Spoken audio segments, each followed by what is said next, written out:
Noticiario 1936. Los 150 días que cambiaron la historia de España.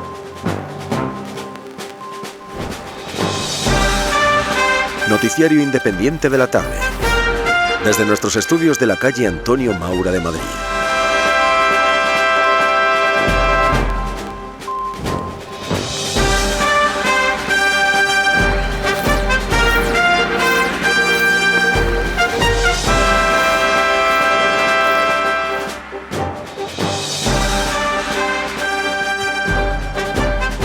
Buenas tardes, queridos radioyentes.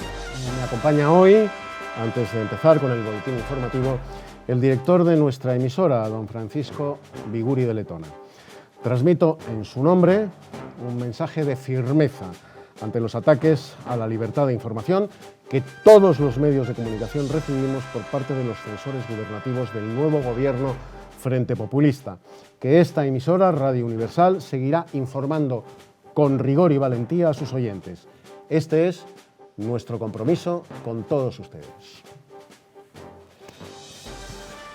Y pasamos ahora ya, en este boletín del 4 de marzo de 1936, a dar lectura a nuestro editorial, a la línea editorial de esta casa y, por supuesto, de nuestro parte informativo.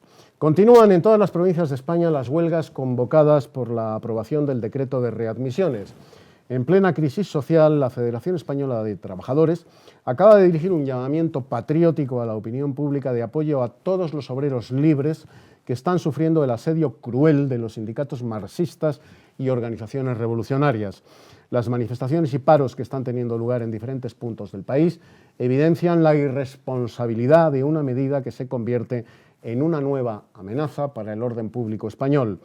Tras la celebración de la segunda vuelta electoral en algunas provincias españolas, los comités electorales del Bloque Nacional y de la CEDA acuerdan diferentes encuentros en los que abordar las directrices a seguir ante los incidentes provocados por los intentos de anulación de las actas electorales de la derecha. Claro.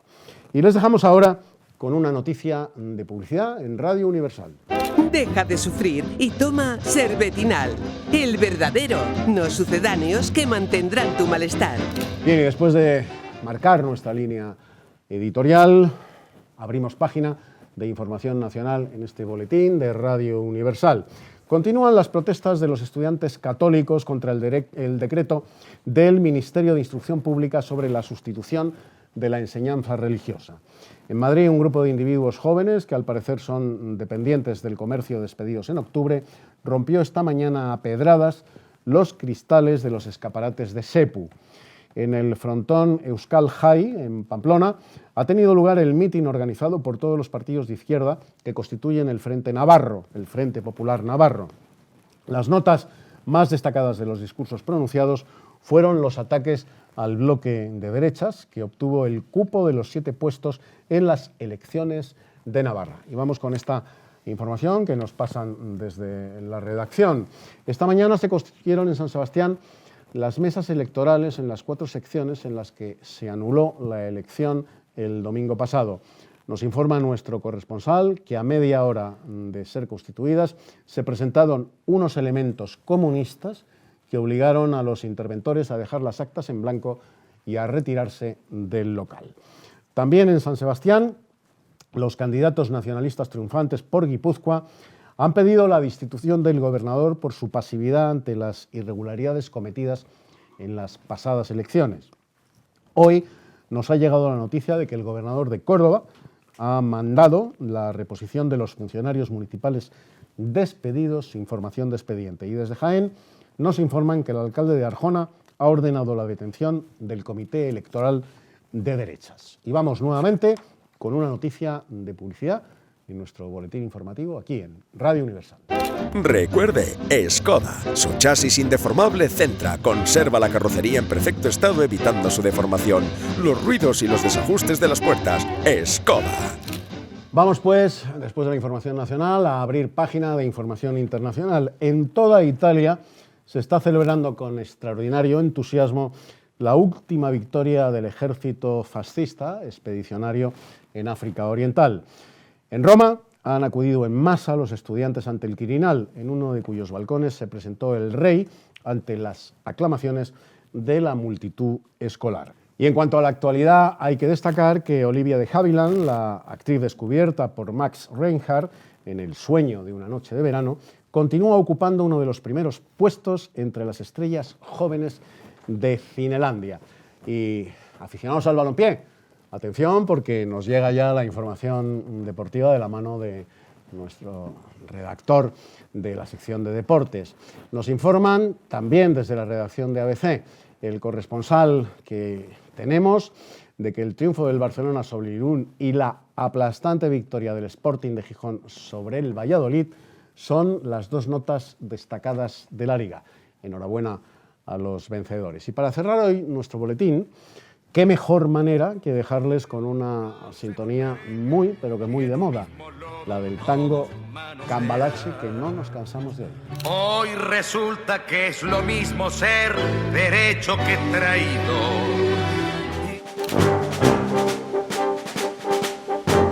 Bueno, pues hemos atravesado nuevamente un día más la dimensión tiempo y nos hemos trasladado desde el 4 de marzo de 1936 al 4 de marzo de 2019. Y para explicarnos lo que aconteció, y sobre todo por qué aconteció el 4 de marzo de 1936, está con nosotros el profesor Pablo González Pola, que es el profesor de la Universidad CEU San Pablo. Muy bienvenido, profesor, muchísimas gracias por estar con nosotros. Muchas gracias, encantado, buenas tardes. Bueno, ¿de dónde viene el radical, el furibundo anticlericalismo de la izquierda española?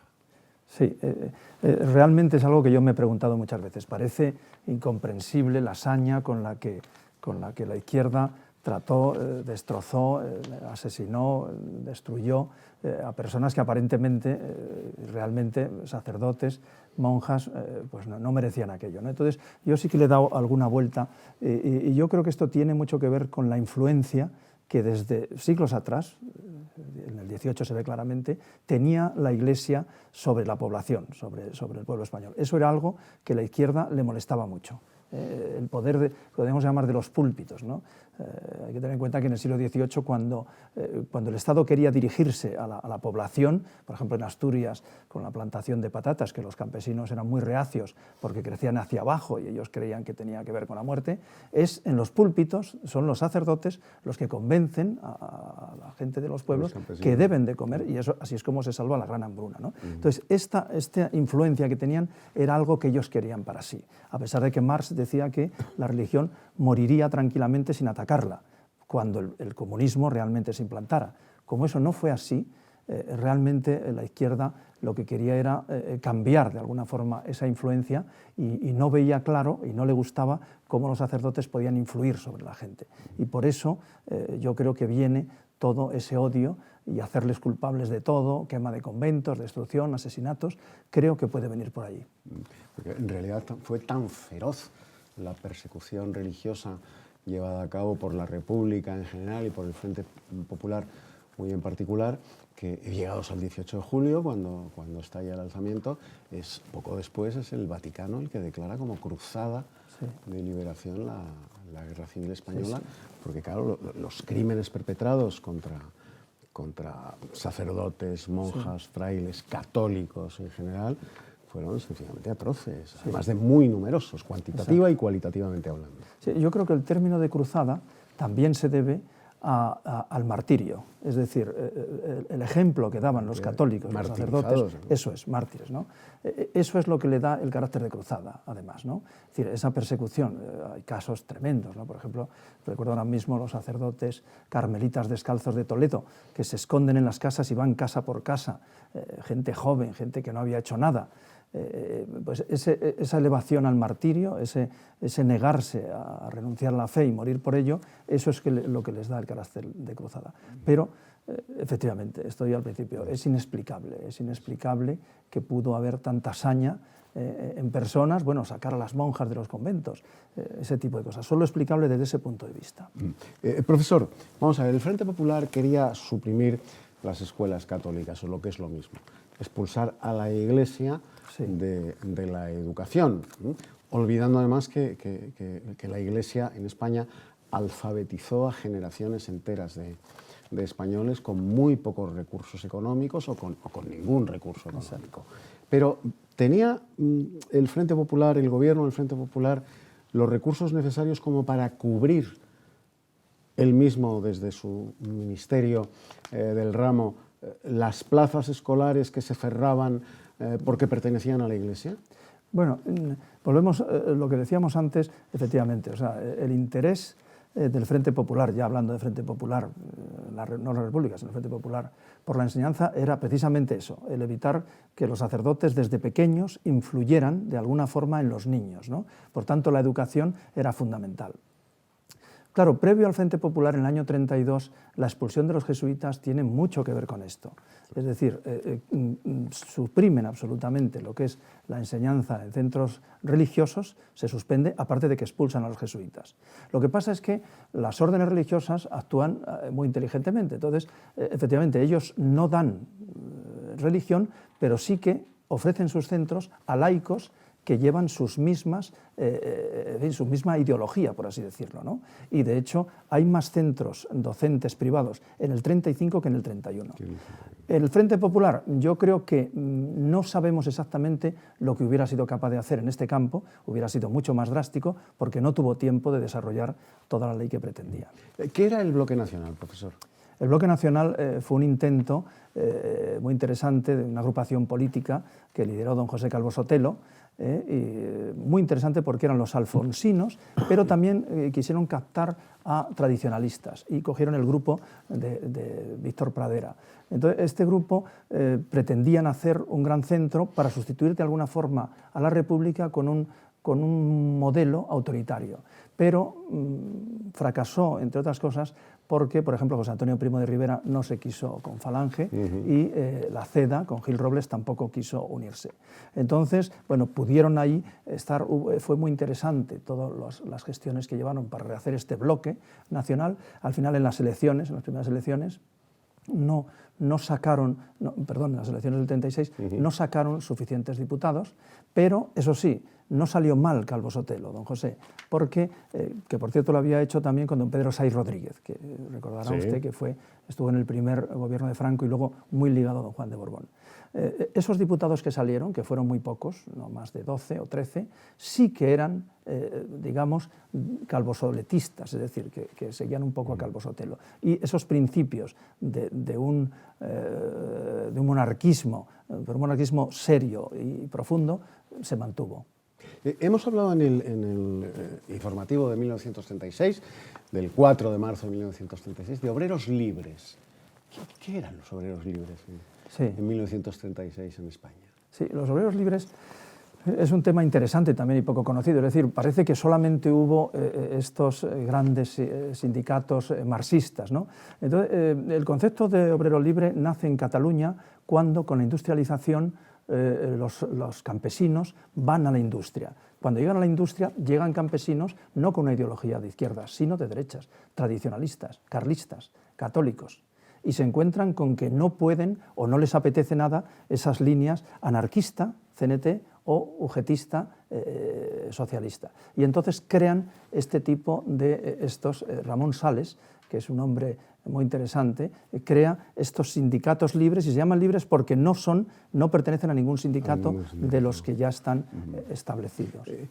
¿Cuáles eran los sindicatos marxistas? Y la pregunta es obligada. ¿Había otro tipo de sindicatos que no fueran marxistas?